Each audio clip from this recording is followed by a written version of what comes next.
ఇదివరకు ఎవరన్నా బ్యాంకులో అప్పు చేస్తే కట్టేవాడు భయపడేవాడు, ఇప్పుడు బ్యాంకు వాడు భయపడుతున్నాడు. ఇదే ఇంద్రజాలం.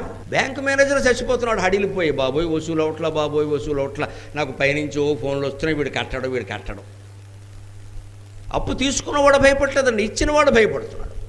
ఇంకా విచిత్రమైన ఇంద్రజాలం ఏమిటో తెలిసిన ఈ మధ్య బాగా జరుగుతుంది. ఎవరినైనా అప్పు అడిగితే 5,000 ఏముంది నీకు, ఎలా తీరుస్తావు అని 100 అడిగేవారు. ఇప్పుడు అది ఏమీ లేకుండా మనకి ఫోన్ చేసి మనం అడగకుండానే మన ఖాతాలో డబ్బులు వేసేసి రుణ యాప్ మన ఖాతాలో వేసేస్తారు వాళ్ళు డబ్బులు.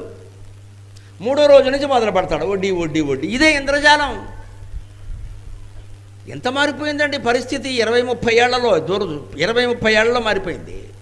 ఇదివరకు బ్యాంకులో అప్పు పుట్టాలంటే బ్యాంకు మేనేజర్ని కాకాబట్టాలి, ఆయన ఇంటికి పిలవాలి, ఏదో పండగ చేయాలి, రికమెండేషన్లు చేయించాలి. ఇప్పుడు ఏమీ లేదు, ఊరికే మన్నే అడుగుతున్నారు వాళ్ళు, తీసుకోండే మీరు అలా ఉంటారు ఊరికే అంటారు. వాళ్ళే అడుగు, ఎందుకంటే డబ్బులు ఏం చేసుకోవాలో వాళ్ళకి తెలియదు.